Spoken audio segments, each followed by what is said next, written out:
Hello and welcome to the Prince Page Turner. Our guest for today is Mr. Saeed Naqvi, the author of The Muslim Vanishes.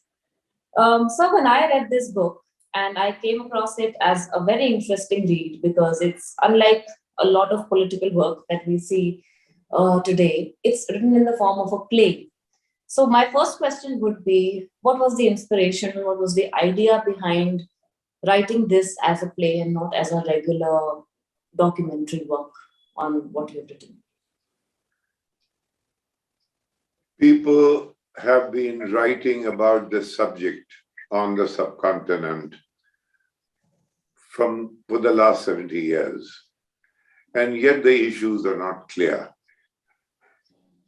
People still have their own positions. There are as many, there people speak from their own vantage points. They do not understand a holistic view. You don't get yourself out of the picture and watch it from above, as it were, and say, this is what the whole looks like. Now, in a situation where India, Pakistan, Kashmir, Muslims, Hindus, Dalits, caste are all amalgamated, then people do not see the whole picture. In this, I'm not a playwright, why would an itinerant journalist settle down to write a play? He would do this because this way the polemics of it can be resolved. There is point, like in music, point, counterpoint. There is an argument and a counter argument and a third argument and a fourth argument. And therefore it becomes that much more, it brings that much more clarity to the subject. The subject, therefore, anyone who has read it will understand these 5 issues that I mentioned: India, Pakistan, Hindu, Muslim, will immediately, and moreover, it is not pedantic. It is not a sermon. It's a very lively, it's a mystery. It's a thrilling mystery. And before you know, you learned all these things. So it's a trick. Right. It's very engaging. That's why I think that was one thing about the book that I really held on to. Very engaging and very accessible to a lot of people who don't want to read complicated texts and political commentaries. So one reason, I think my next question would be, one reason why you think that Muslims are vanishing from India. Like, where do you place, what is the immediate peg where you see that this is why Muslims are vanishing?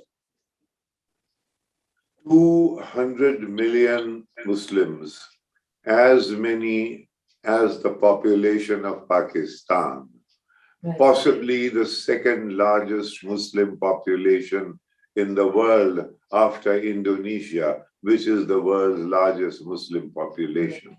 So it's a toss-up between India and Pakistan. So 200 million Muslims simply cannot vanish. So therefore, when you ask, why do you think they are vanishing? Of course, they're not vanishing. But if you do not see them in your frame and analyze the constituent parts of a problem, you will suddenly begin, there'll be this gaping hole. You see, if you take 200 million Muslims out of the equation, it is like taking zillions of gallons out of the ocean, as has happened in Tonga just now. You pull that water out, there will be a tsunami. And the tsunami that follows, because there'll be a clash. The waters like walls will rise and slap against each other. Then that is where the drama comes in. That is where the play comes in. And so yes, the Muslims, if they vanished, this is what would happen. So in this particular play, they have vanished. They've suddenly gone. And why have they gone? Because Shah Abdul Razak, whose shrine is in Basa, in Raebareli, and who speaks to Krishna. Some incantation of the jinns, and they've all gone. Now a problem is faced by you, not me, because I'm gone. But the problem is faced by us. How do we negotiate this big, huge gap? Right. And that is the drama. And Right. that is the drama. So in other words, they cannot vanish, but in the play they have. Sir, about this huge gap that you're talking about, it points to the very fact that Muslims in India have contributed to history, culture, music, arts, a lot of aspects of Indian culture per se. So, which one do you think? How do Muslims stand in terms of? I think we can call it a Muslim underground, cultural underground of India. So, where do you think Muslims have contributed most that people needed to know? Which is why you written this. The whole life for the last 1200 years has been a life of interaction. The first Muslim mosque in this country was built in 629, which is 3 years before the death of the Prophet. You follow in Kerala. So since then, they have been interacting. And this interaction has not been a miserable story. It has been a story of creativity. It's been a story of great cultural commerce in music or in poetry or in dance or in architecture or in any form, music, food, our lives, marriage, our marriage rituals, everything has been a huge, huge accommodating cultural commerce. Of course, there have been glitches. Wherever in a family of 5, there will be a quarrel here and there. But for 1,000+ years, there's been a story of great give and take as the play makes out if you read it and if you have it enacted. Right. So therefore, there is no such thing as Muslim, something which is Muslim. There is no Muslim thing in India. Right. It is something that the Muslims have made in a sort of combination with other communities, particularly if in Bengal, it is one thing. I'll give you an example. The national poet, by and large, is Rabindranath Tagore. Now, he's very secular, very eclectic. The person who writes in of Tandav, Shiva, Shakti, Durga, Kali, in all his verse, is Qazi Nazrul Islam, without having given up his faith.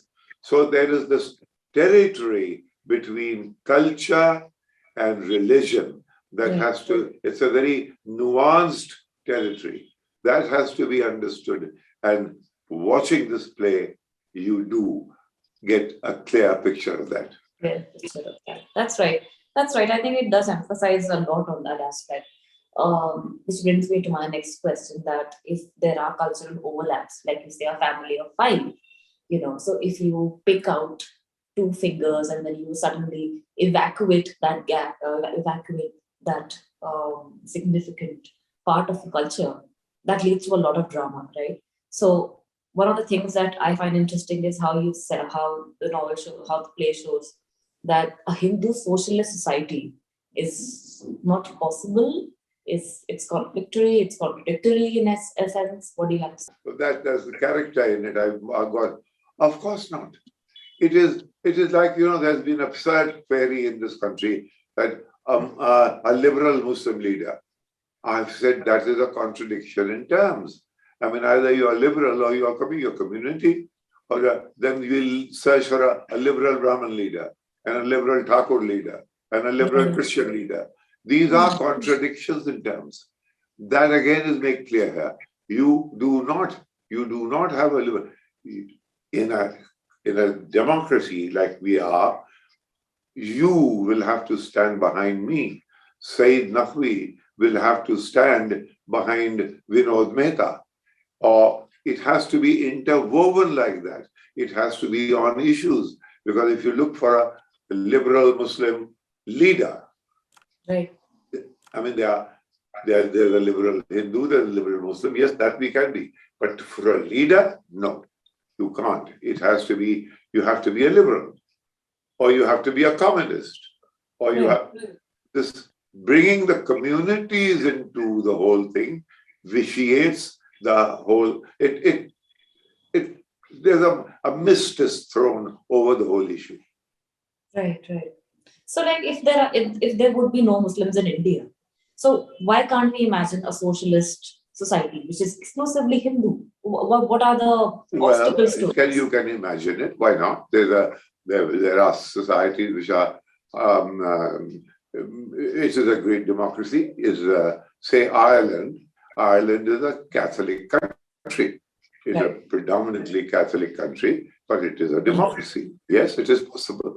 But in a country like India, which is composite, where if you take every currency note, and every currency note has at least 17 denominations, every denomination indicated in 17 languages, and each language with classical literatures predating Christ, then you are talking of we are multi-ethnic, multicultural, multilingual. This becomes a problem. If every identity is indicated, then we'll have to go to Tamil, and then we'll have to go to Malayali, and in Tamil we'll have to go to Kilakarai, in Tamil, and in Malayalam we'll have to go to the various shades of castes and communities that are contained in each one of our states. So you simply cannot. You will be all at sea.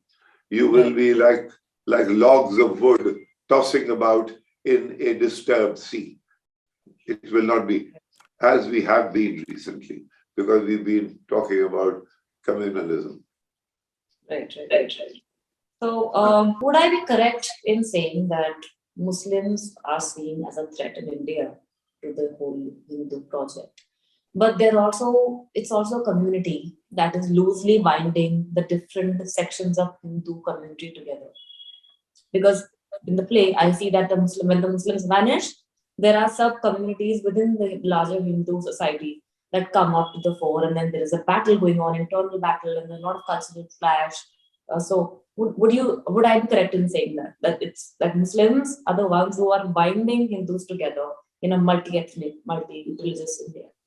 What is it that this play says? This play, there are one mantra you can go away with, and which is what this country and all of us are not clear in our minds about. Communalism has political patronage. Communalism in this country has political patronage. Caste in this country has long social acceptance. The problem to resolve one by using the other, I call the interlocking triangles. This is the problem of interlocking triangles. And that is, the politician uses communalism to manage caste. Society at large has made caste its habit of millennia. That is the basic clash. And people talk about communal.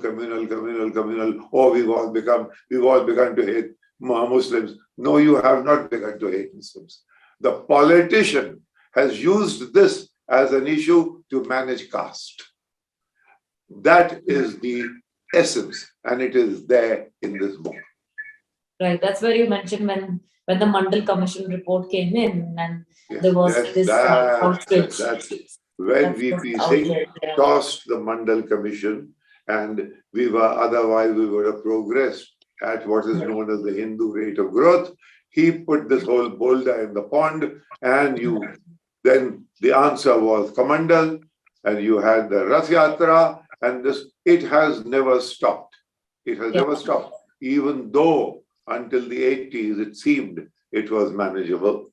I mean, it was seemed the secular image of India could have been a success in the 80s. My relatives from Pakistan used to come and they would envy me, my life, because it was open. We had lots of friends of varieties. There was music, there were arts, and there was much more openness, you see. There were no taboos, and they loved it. This was the 80s and 90s. They envied me until the 80s and 90s. Then, now, they hold me in a pitying gaze. And that has to be explained among ourselves. Why is that so? So, this play is about that. Right. Just one last question, sir. What do you think is the fate of communalism or communalist politics in India's near future, especially now that we have a general election? I told you 3 interlocking triangles, 2 interlocking triangles. One is the triangle like this, which is caste, with the Savarna, Avarna, that's one caste thing, all right? Now, by exposing this stout pyramid to notions of egalitarianism, upward mobility, social justice, democracy, this became something like this. Then came the Mandal Commission, and there was violence. So, now we have the other thing called, this triangle has Hindu, Muslim, Srinagar, New Delhi, India, Pakistan. This is one complex of issues. In a triangle, you touch one side and all the other 2 are immediately affected, all right? So if you knock down the Pakistan quarrel, everything comes down. Mark my word. One, you begin to be on talking terms with Pakistan, despite all the problems, this will come down. Once communalism comes down, what happens to Hindu consolidation, which has been the agenda of some political party? That's the dynamics which has been negotiated in this book. Right. All right. Yes, that's very insightful, very enlightening. Yeah. Thank you so much, sir. I think I've exhausted my questions. And that was a very good interview. Thank you so much, sir, for taking our time and elaborating on what we Thank you. Thank you so much.